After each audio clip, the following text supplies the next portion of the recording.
Well, Steve, what made you decide to move from AFL to cricket? Well, I thought it was just a good challenge. It's a completely different sport in a lot of ways, but there's a lot of similarities as well. And I just thought it was the right time. It was a good opportunity to get back to Adelaide, which I'm originally from, and I've always kept an eye on the SACA and how they're going. So just the timing was right, and the opportunity with the change in personnel at the SACA having. Done a lot of work with the Crows and the Suns. What are you going to bring from those experiences to the Redbacks? Yeah, I think the main thing I bring is they've got a strong work ethic, and I think that's it's irreplaceable in any sport, any elite sport. So that'll be a common thing. And I suppose the other thing I'm big on as a fitness coach or a physical performance guy is that having high standards. You just can't think that you're going to go out in the field and all of a sudden everything will happen if you haven't prepared the right way off the field. So that'll be a bit of a focus for me.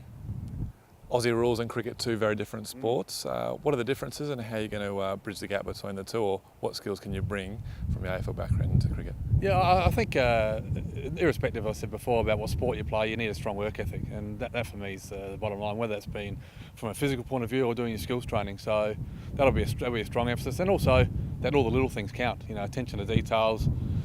Talked about a lot, but it needs to be a big part of your preparation for any elite sports person. So I reckon that there'll be common things between Australian rules and cricket, but I understand that cricket has its own nuances and it's a skill-based game, so I'll have to bring myself up to speed pretty quick as well.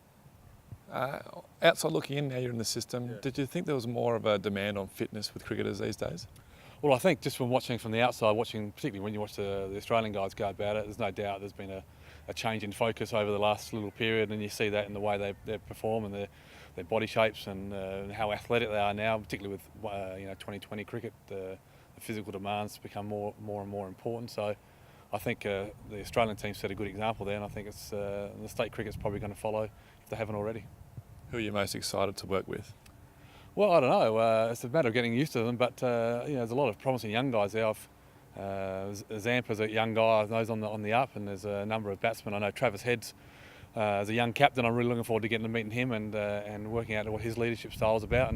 But there's a number of young guys in that team which they've shown a lot of promise, but we've got a bit of work to do. And what are you most looking forward to getting back to Adelaide?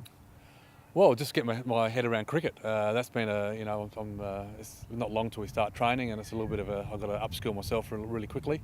I bring a lot of stuff from footy, but I understand it's a different game, and I've got to bring myself up to speed. So I'm looking forward to getting back to Adelaide and doing that. But probably more than anything is getting to Adelaide Oval. I really haven't really been there since it's been redeveloped, and it's been a great venue and a great space to play sport. So that for me is going to be a highlight, and working there day in, day out.